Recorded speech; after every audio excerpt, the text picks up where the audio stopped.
Comment se motiver à réaliser ses rêves? Je connais le secret de la motivation et va te donner 3 trucs pour te motiver.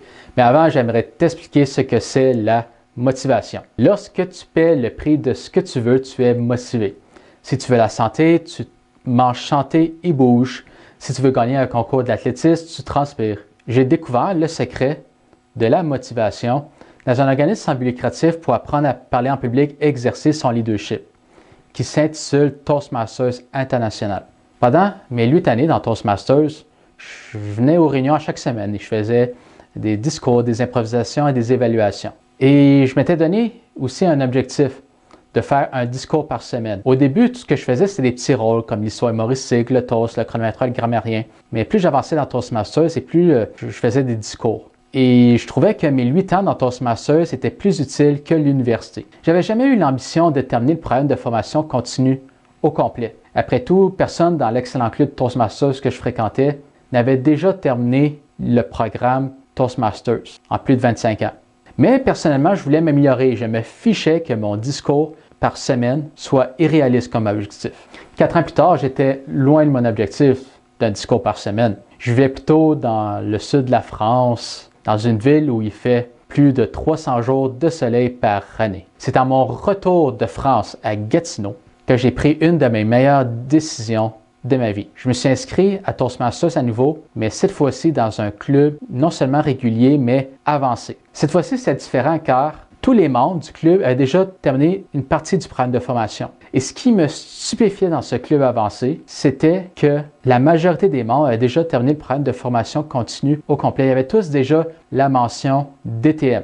Pour une raison qui m'était obscure à l'époque, j'ai regardé les membres et ça m'a motivé à faire un discours par semaine. Je gagnais en confiance en moi parce que j'avais du succès. Aussi, j'étais heureux parce que je payais le prix de ce que je voulais. Prends note de ceci. La motivation vient de l'exemple. L'exemple est ce qui pousse le bébé à marcher, l'adolescent à pédaler et l'adulte vers sa destinée. C'est parce que je regardais des gens chaque semaine faire des discours que ça m'a motivé personnellement à faire la même chose, à faire un discours à chaque semaine. 3 ans plus tard, j'étais fanatique de Toastmasters. Je m'impliquais dans les conseils d'administration et l'organisation de concours. Et je faisais même des fois des rêves la nuit que je faisais un discours et je n'étais pas capable de lire mon texte. Donc, j'étais très amusé par ce mouvement-là. Et au bout de mes 8 années, j'ai obtenu la médaille DTM.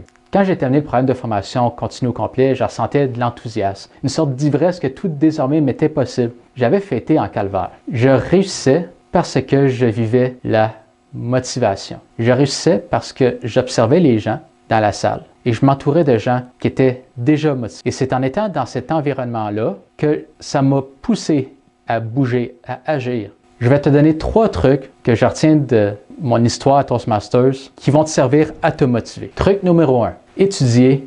La capacité la plus importante en développement personnel, c'est de bien choisir ses modèles, de les étudier à fond. Tu peux lire sur tous les sujets qui t'intéressent. Tu peux lire sur la communication, le succès, la productivité, bref, surtout parce que toute compétence s'apprend et s'améliore. Et lorsque tu lis sur tes modèles, non seulement tu apprends, mais tu te motives. Lorsque tu lis, écoutes des films sur des personnes que tu admires, tu agis par la suite. Lorsque tu regardes des heures de documentaires, ta motivation te pousse à bouger. C'est pourquoi j'ai lu beaucoup de biographies. Et ces biographies, pour moi, étaient amusantes parce que elles me transformèrent pour apprendre le succès, le discours et le leadership. J'ai même lu plusieurs biographies sur le même modèle. Peut-être que tu penses que lire des biographies, c'est plate et ennuyeux. Et je réponds, ben, t'as raison. La majorité des livres ne t'intéresseront pas.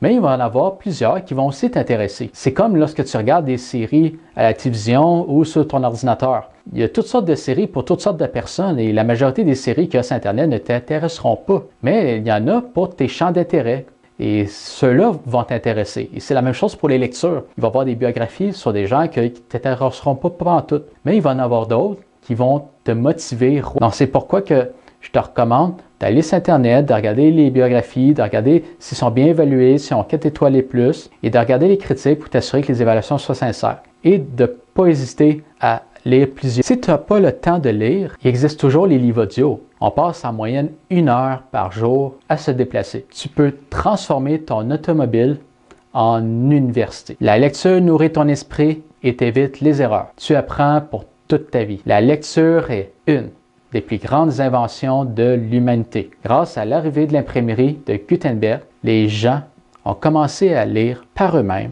et le siècle des Lumières est arrivé. C'est exactement le même effet que la lecture produit sur ta vie. Avec la lecture, tu brilleras. Truc numéro 2, devenir accro au développement personnel. Le dénominateur commun du succès massif est qu'ils ont tous passé une décennie de leur vie à faire du développement personnel. Ils l'ont fait pendant leur enfance, l'adolescence, la vingtaine, la quarantaine ou même pendant leur retraite. Alphonse Desjardins, les fondateurs de la plus grande institution financière au Québec, les Caisses Desjardins, était un idéaliste qui passait 6 mois par année à la Chambre des communes à Ottawa et il en profitait pour lire. Il lisait justement les ouvrages nécessaires pour bâtir une institution qui traverserait les époques. Le maire Jean Drapeau de Montréal était aussi un idéaliste qui avait une immense bibliothèque. Il pouvait remplir une piscine complète de livres. C'est en prenant le temps de lire que tu peux accélérer ton succès.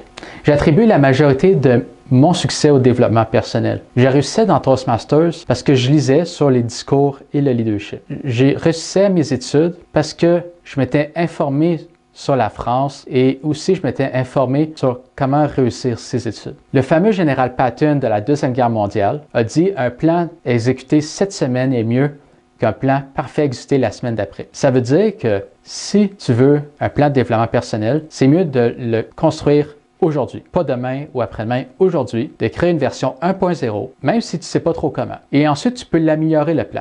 Un bon point de départ pour établir un plan pour tes objectifs, c'est le livre de Napoleon Hill, Réfléchissez et devenez riche. Ça rassemble plus de 500 témoignages de succès financier massif. Et ce livre ne sert pas juste pour le succès financier, il sert pour le succès en général. Et c'est à la lecture de ce livre-là que personnellement, après, j'avais mon plan de développement personnel 1.0. Truc numéro 3, bâtir ta cabine à succès. La motivation vient de ton environnement, c'est-à-dire de ce que tu lis, regardes, fréquentes, mais aussi de où tu passes tes journées. Décorer ton bureau de peinture et d'images de personnages illustres te motive. Par exemple, si tu veux mettre sur ton fond d'écran d'ordinateur des photos de personnages illustres, ça va te motiver. Tu peux aussi mettre des photos des personnes que tu souhaites rencontrer ou acquérir plusieurs de ces qualités. Tu peux même avoir un tapis de souris qui est un livre avec une page couverture qui te motive. Tu peux construire un environnement qui va te motiver. Comme ça, tu n'auras pas à te battre avec toi-même à tous les jours pour être productif. L'environnement va t'aider à faire en sorte que tu vas atteindre tes objectifs. Donc bref, récapitulons. La motivation, c'est payer le prix de ce que tu veux. Pour te motiver, tu choisis des modèles que tu étudies. Tu t'entoures de gens qui ont du succès et tu bâtis ta cabine pour le succès. Qui sont tes modèles? J'aimerais t'entendre parler sur le forum de discussion. Si tu es un idéaliste, n'oublie pas de t'abonner à ma chaîne YouTube en cliquant sur le bouton en bas à droite de la vidéo et en activant la notification. À bientôt!